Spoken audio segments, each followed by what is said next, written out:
What's up, guys? What's going on? How you guys doing? We're gonna be doing another live stream. This is the right reality check, and we're gonna get into some more political topics for the week. Let's get into it. What are the main points? Oh wait, sorry, 1 second. What are the main points of the new U.S.-Iran ceasefire agreement that Trump just signed? It's a 14-point memorandum of understanding, often called the Islamabad Memorandum, signed by Trump and Iranian President Masoud Pezeshkian. It was mediated by Pakistan and establishes an immediate ceasefire. Key points include immediate and permanent end to military operations on all fronts, including Lebanon, with both sides agreeing not to threaten or use force against each other, respect for sovereignty, no interference in each other's internal affairs, reopens the Strait of Hormuz to commercial shipping, the U.S. lifts its naval blockade fully within 30 days. Economic steps releases some frozen Iranian assets, waives certain sanctions on oil exports, allowing Iran to sell oil freely, and regional partners commit to at least a $300 billion reconstruction fund. U.S. contributes nothing directly. 60-day negotiating window extendable by mutual consent, for a final deal covering sanctions relief, Iran's nuclear program, including IAEA oversight, and downgrading enriched uranium, and other issues. It's a framework, not a final peace treaty. The big nuclear and sanctions details are kicked down the road. Gas prices in the U.S. have already dropped below $4 a gallon, with oil flowing again. Trump signed it recently, reportedly at Versailles. So what are the odds like this this is gonna like Iran's not gonna violate this deal? Pretty low, honestly. Iran has a long track record of stretching, testing, or outright violating agreements when it suits them, like the JCPOA nuclear deal, where they incrementally breached limits even before the U.S. withdrew. The previous ceasefire this year was already violated multiple times by both sides. This new Islamabad memorandum is mostly a short term framework with a 60-day negotiating window for the hard stuff: nuclear oversight, sanctions, enrichment caps. The incentives for Iran to cheat are high: economic relief, oil sales, frozen assets. But the U.S., and Trump specifically, has built in off ramps and threats to hit back hard if they step out of line. Early signs already show friction: talks postponed, mutual accusations of noncompliance. I'd put the odds of full, clean compliance through the full 60 days at under 30%. Oof. It's more likely to limp along with violations until either a final deal or things blow up again. The next few weeks will tell a lot. Crazy. If there was like a major violation, how would that affect like say the stock market, crypto markets? A major violation would spike oil prices hard, probably 10 to 20% or more in a day, because the Strait of Hormuz is the choke point for a huge chunk of global oil. That flows straight into higher inflation fears, which hits stocks, especially anything sensitive to energy costs, like airlines, chemicals, and consumer goods. Broader indexes would drop fast on the uncertainty. Crypto usually sells off with risk assets in a geopolitical shock. Bitcoin and Ethereum would likely tumble alongside stocks as people flee to cash or gold. It's not a safe haven in sudden panic.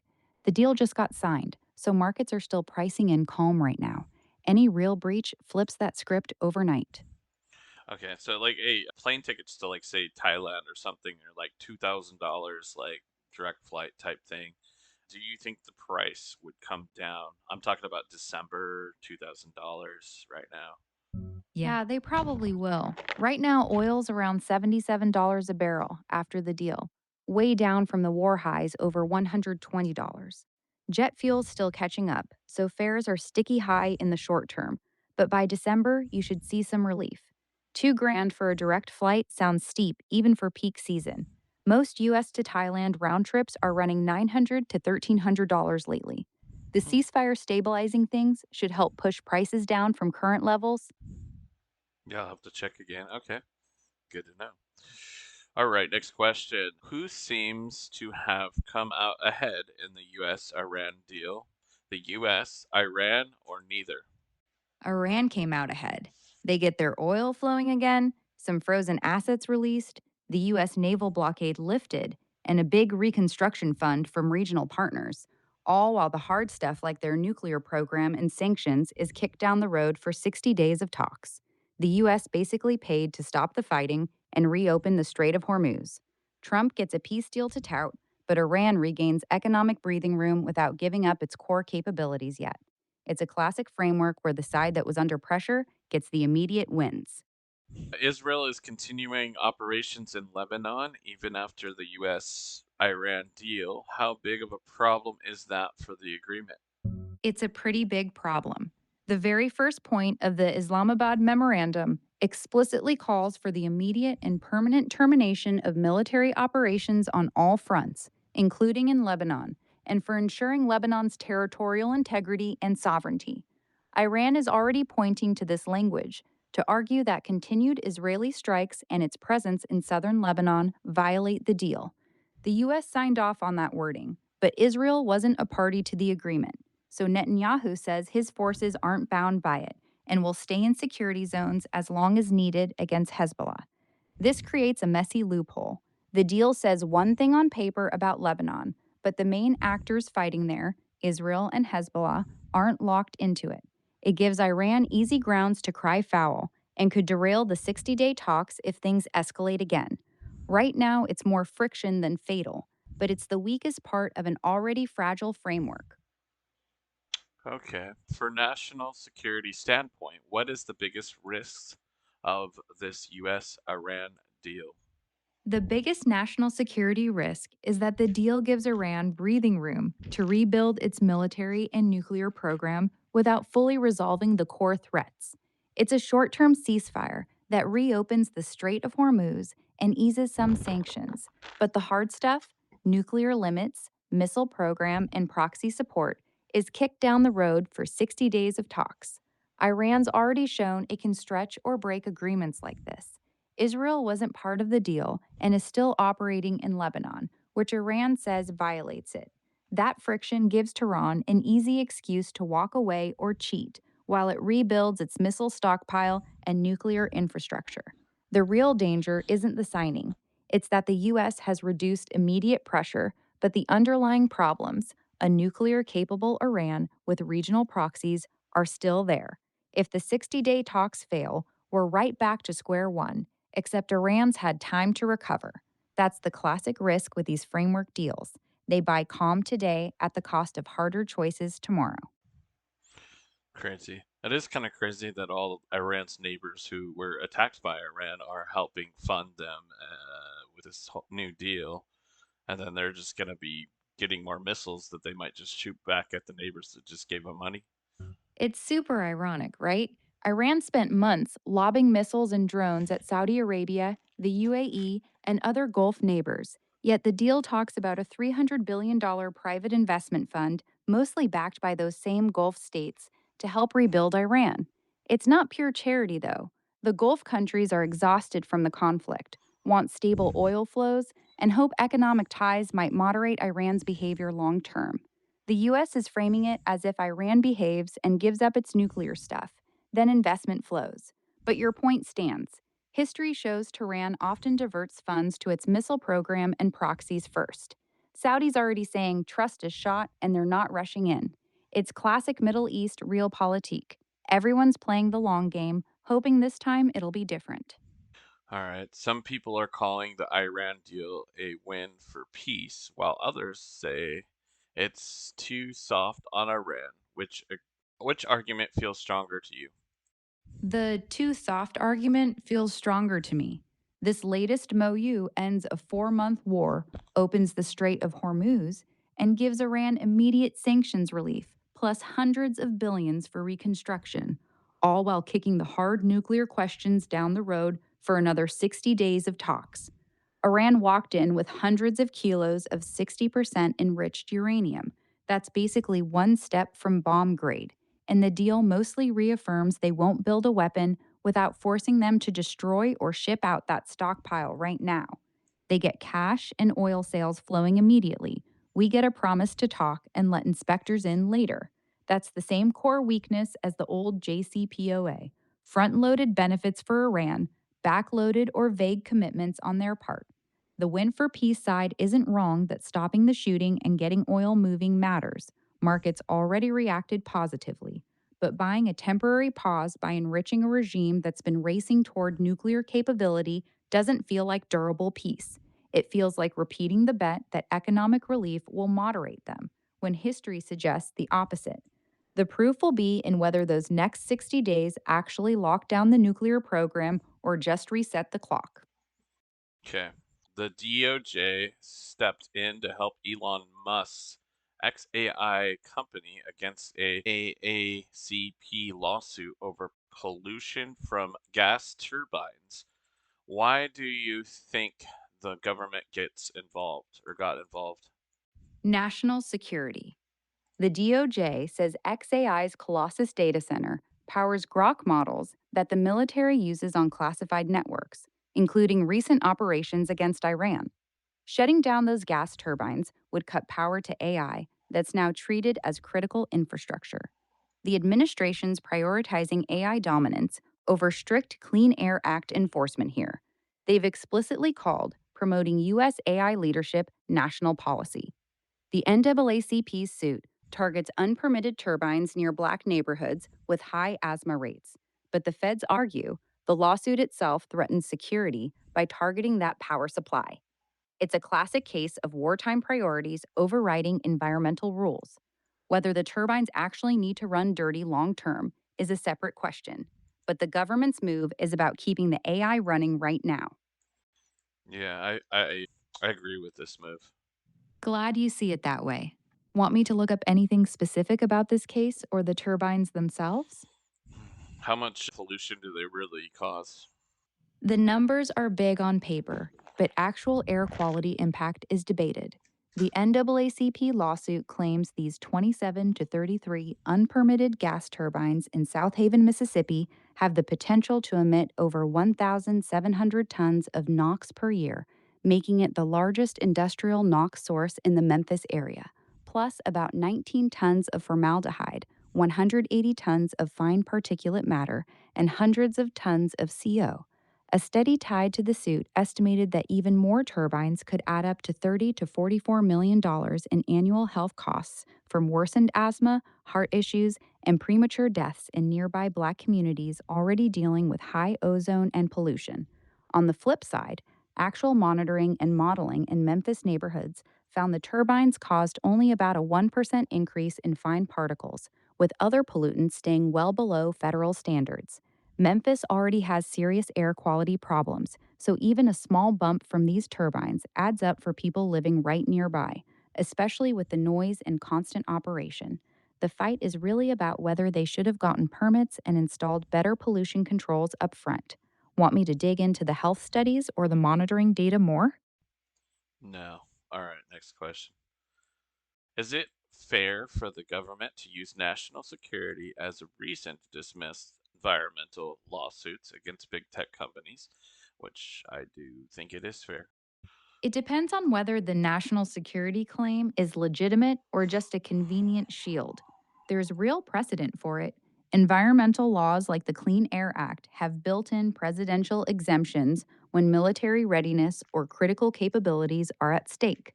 But applying that to a private big tech data center powering an AI model, that's a stretch, even if the model supports some defense work. It risks setting a precedent where any important industry gets a free pass on pollution. Fair in genuine defense emergencies, sketchy when it's just speeding up AI profits. I get that pollution's not ideal, but we got to beat China here with this AI shit. So we can't have these guys like trying to slow us down with the. I hear you. The race with China is real and high stakes. But here's the thing: China's already racing ahead on coal plants to power their AI too, so they're not exactly green. The smarter play isn't ignoring pollution, it's pushing for cleaner power sources like nuclear that let us scale AI fast without choking on coal or gas. Slowing down isn't the goal, but doing it dirty might cost us more long term. What kind of power setup do you think works best for that? Oh, I agree with nuclear all the way. Smart choice. Nuclear is the only proven low carbon source that can deliver the massive, always on power AI data centers need. France gets over 70% of its electricity from it, and they're not choking on emissions. Small modular reactors could be perfect for co locating with big tech campuses, too. The bottleneck isn't the tech, it's how long it takes to get plants permitted and built. Okay. The NAACP's data center is harming Black communities with pollution. How should we balance economic AI progress against those kind of local impacts? The NNACP's got a real point. South Memphis already deals with high asthma rates and worse than average air pollution, and xAI's gas turbines add NOx and other emissions right nearby. That said, skipping permits entirely was sloppy and illegal under the Clean Air Act, even if the feds are now trying to shield them. Balance means don't make poor Black neighborhoods sacrifice zones. Force proper permitting, emissions controls, and real monitoring. But shutting down the project isn't the move either. Those jobs and tax revenue can help the same community. Long term fix? Get serious about nuclear so future AI builds don't need dirty gas backups at all. You can't have progress that only burdens the same folks over and over. Yeah. I don't understand why like a community is like all black. We were saying black community, so there's like no white people that live there. Is that what it is? And then I feel like someone's gonna try to spin this as like, oh, Elon's racist because he's polluting black communities. Yeah, that's exactly what's happening. South Memphis isn't all black in some absolute sense, but it's a majority black, low income neighborhood, over 90% black in some census tracts. These areas often end up with more industrial stuff because land is cheaper, zoning's looser, and political pushback is weaker. It's not that Elon woke up and said, let's pollute black people. It's that poor neighborhoods of any color tend to get stuck with the Oh. dirty infrastructure nobody else wants in their backyard. The spin you're worried about is already out there, turning a classic environmental justice issue into a personal racism charge against Elon. That's lazy. The real problem is decades of land use patterns and weak local enforcement, not one billionaire picking a zip code. Both can be true. The community is getting hit harder than it should, and it's not because of racial animus. Yeah, I agree. What does the DOJ defending xAI tell us about the current relationship between the Trump administration and Elon Musk? The DOJ stepping in to back xAI tells us the Trump administration is actively protecting Elon Musk's interests right now. Specifically, the Justice Department just filed to dismiss an NAACP lawsuit accusing xAI of running dozens of gas turbines without permits at its Mississippi data center, which locals say is polluting black neighborhoods with toxins linked to asthma and worse. The DOJ's argument? Those turbines power AI training for Grok models that are critical to the economy and the Department of War. They even cited Grok helping the military hit over 2,000 targets in 96 hours during the Iran conflict. They're claiming the lawsuit threatens national security and that the government can basically veto citizen suits under the Clean Air Act. This is pretty unusual. The feds aren't even disputing the pollution claims. They're just saying national security and AI dominance trump local enforcement. It points to a close transactional relationship. Musk's companies get high level protection because his tech is seen as vital to U.S. edge against rivals. That said, Trump and Musk have had very public ups and downs before, including feuds, so this could be pragmatic alliance more than unbreakable bromance. Bottom line, right now, the administration is putting government weight behind Musk's xAI when it counts. All right. So are we still calling it xAI? I mean, isn't it under SpaceX or we don't call it SpaceX? Kind of confused. It's still called xAI. The brand and website are the same. But technically, since February, it's been a subsidiary of SpaceX. And in May, Musk said it would stop existing as a separate company, becoming just the AI division inside SpaceX. People still say xAI, though, especially for Grok and the data centers. It's not under Tesla or anything else. Okay, so we can say it's the AI division of SpaceX basically. Yeah, pretty much. xAI is now officially the AI division of SpaceX. Okay. The world, the 2026 World Cup is happening right now across the US, Canada, and Mexico. What's been the most surprising thing so far? The biggest shock so far is Spain being held to a 0-0 draw by debutants Cape Verde. Spain, one of the tournament favorites, couldn't break down a team ranked around 65 places below them. That's the standout upset in the early group stage. Australia beating Turkey 2-0 is another nice surprise. And Morocco earning a draw against Brazil got a lot of attention too. The expanded 48 team format is already delivering plenty of drama.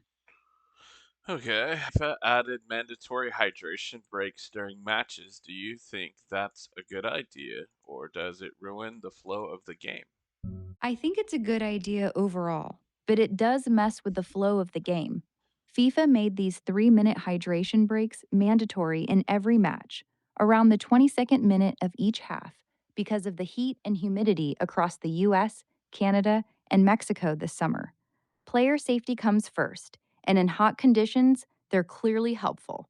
The problem is they're happening in every game, even indoors or in cooler spots, which feels unnecessary.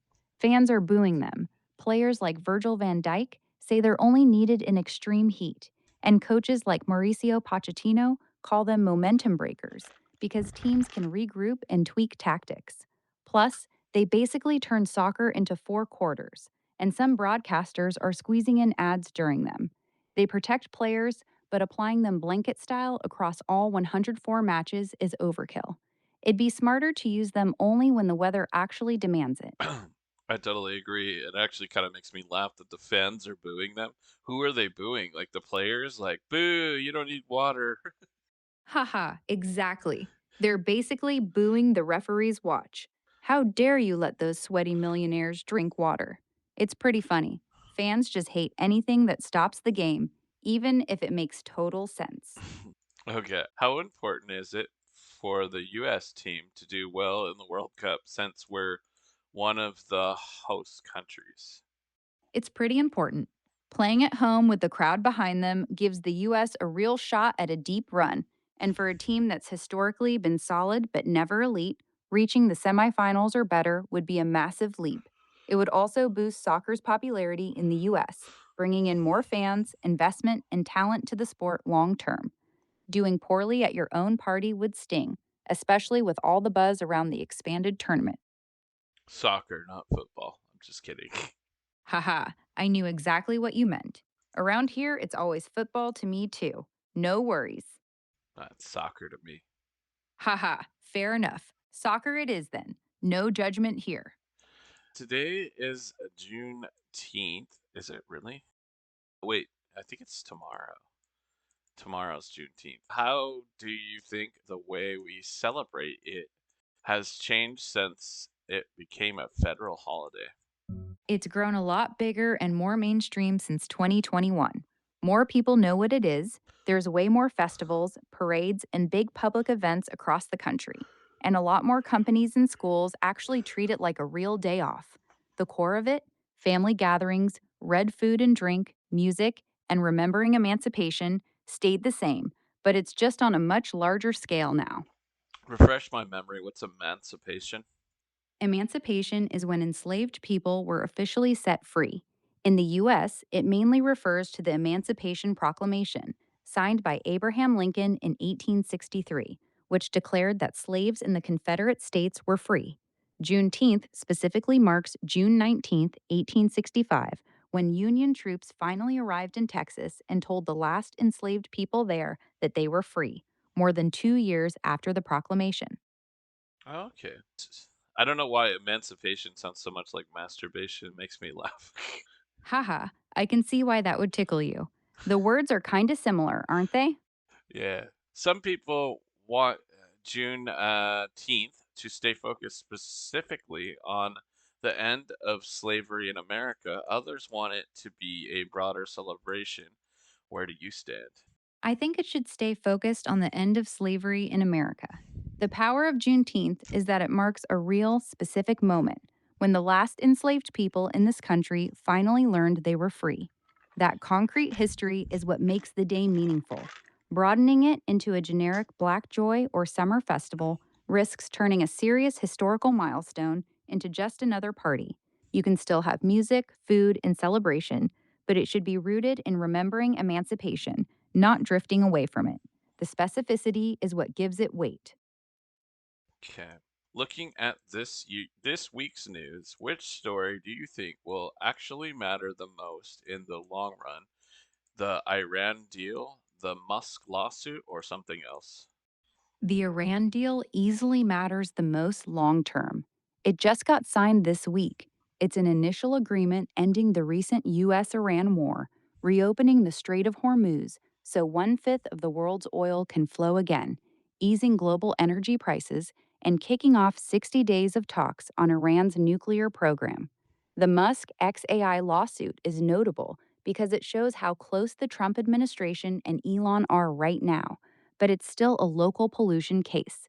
A nuclear deal in the Middle East, even if fragile, can reshape energy markets, alliances, and security for years. That's the one with real staying power. Okay, so we're gonna discuss the nuclear deal for the next 60 days or in 60 days, and then if we get what we want, that's a really big deal, is what you're saying. Yeah, exactly. For the next 60 days, the US and Iran are supposed to negotiate the actual details on Iran's nuclear program. If they manage to get a solid deal that really limits Iran's ability to build a bomb, that would be a huge deal. It could stabilize the Middle East and lower the chance of another war there for years.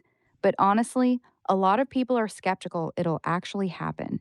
60 days isn't much time, and both sides have very different demands. We'll see. Yeah, I'm very skeptical myself. Yeah, you're not alone. Most folks watching this are pretend is already helping prices. The hard part comes now. Well, it's the reason why we're shooting them in the first place, is because of the nuclear problem. Yes, that's the core reason.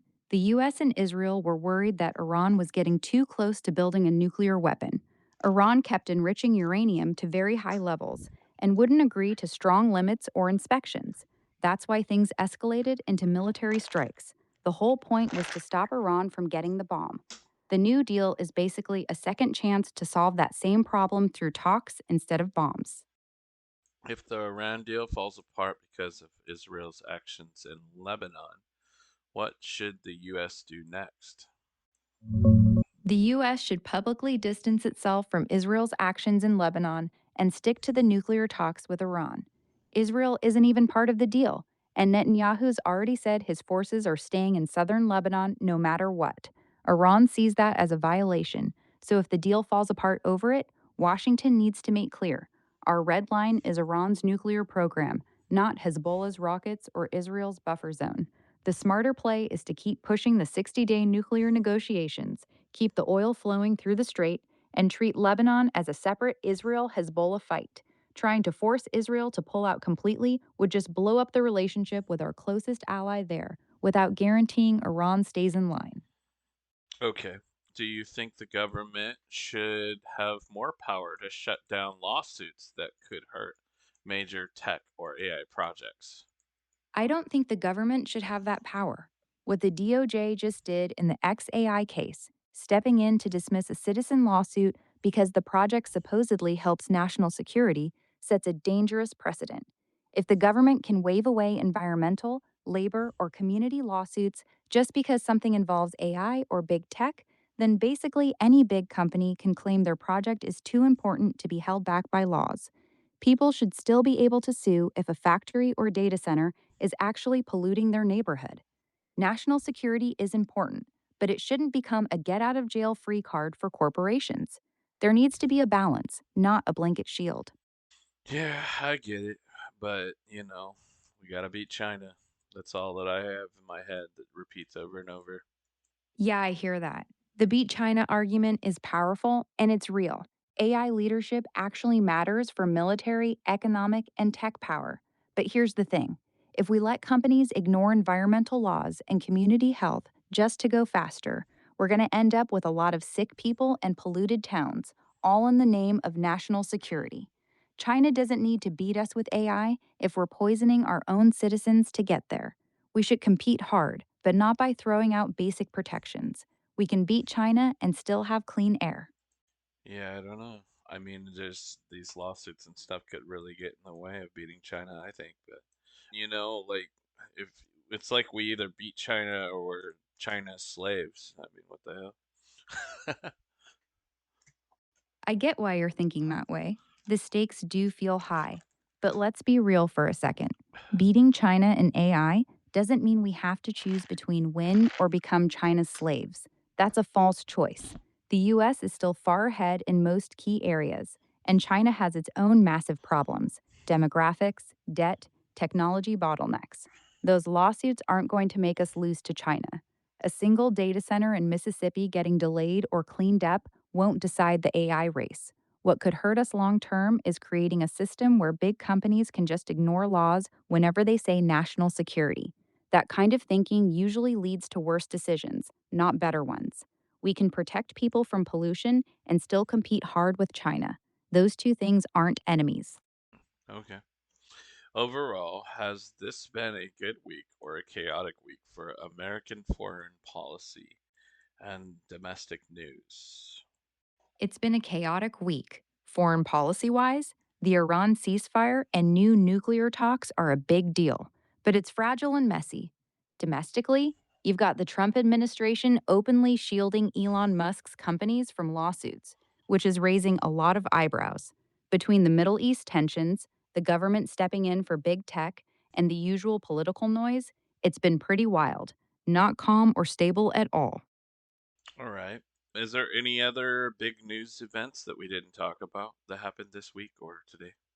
The Iran deal is still the biggest long term story. The preliminary agreement was just signed, oil's flowing through the strait again, and the real talks on Iran's nuclear program kick off now. Everything else this week, including the DOJ shielding Musk's xAI from that pollution lawsuit, is smaller by comparison. Okay. And what is the status of the Clarity Act? I really want that to get passed. It's sitting on the Senate calendar right now. It passed the House last year, got through the Senate Banking Committee in May, and was officially placed on the Senate legislative calendar on June 1st. So it's waiting for a full Senate vote, but there's no date set yet. A lot of people are pushing for it to move before the August recess, but it's not guaranteed. Still got some hurdles left. Okay. I thought it was passed by the Senate and needed to go to the House, so I guess I had it backwards. Yeah, you had it flipped. The House already passed their version of the Clarity Act last year. Now it's the Senate's turn. It got through committee and is waiting on the full Senate to vote. Once they pass it, then the two versions have to be reconciled before it can go to the president. Okay, what happened this year? Was that the committee passed it and now it goes to the full Senate vote? Yes, exactly. This year, the Senate Banking Committee passed the Clarity Act in May. After that, it was placed on the Senate's official calendar on June 1st, which means it's now waiting for the full Senate to debate and vote on it. That's where it stands right now. Committee done, full Senate vote still pending. Okay. And what are your realistic expectations and other people's like predictions, expectations of when this can get passed? Realistically, it's a coin flip this year. Prediction markets and analysts like Galaxy Digital put the odds of it passing in 2026 around 60% right now, though some have dropped it closer to 50% because the Senate calendar is getting really tight. The big question is whether Senate leadership schedules a floor vote before the August recess. If it doesn't happen by then, it likely slips into next year. There's still momentum, but time is running out fast. So if we don't get this passed by August, we're probably not getting it this year. Pretty much, yeah. We're already halfway through June, and there's still no scheduled floor vote in the Senate. If it doesn't get brought up and passed before the August recess, it's very likely dead for this year.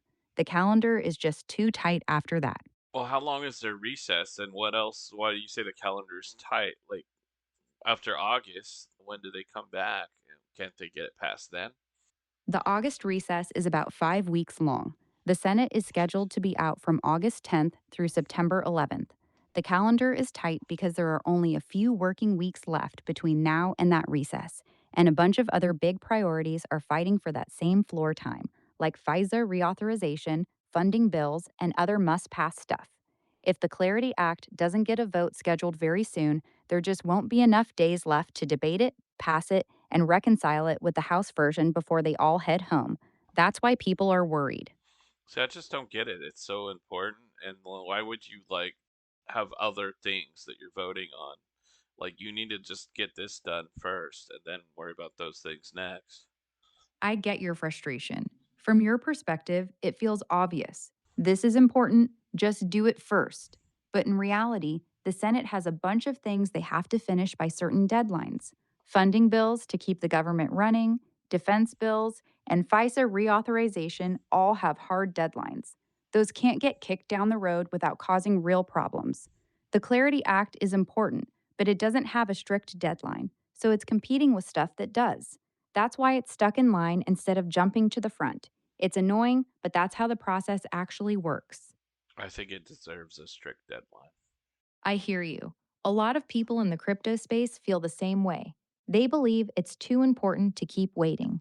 The challenge is that almost every senator thinks their priority deserves a strict deadline too. Everyone's fighting for the same limited floor time, so nothing gets won unless it's truly must pass, like avoiding a government shutdown. That's why it's so hard to move things up. There's just too much competition for those precious Senate days. Okay, I guess that's it. Thank you guys so much for watching. One day we will grow our viewership on Twitch. Right now it's kind of not too much viewers out there, but I appreciate anybody that is watching. Be sure to follow. And if you're on YouTube, hit the like button and subscribe and share with your friends. Thank you guys so very much. Hope you have a good day. I gotta head off to work, off to the warehouse, y'all. Alright, peace out. Check out my artists on Spotify, guys.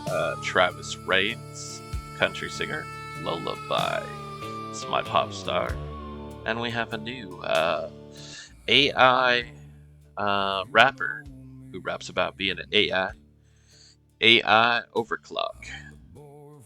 And we also have my Etsy shops, Wall Bloom Studios, where we do cottage core digital prints, artwork.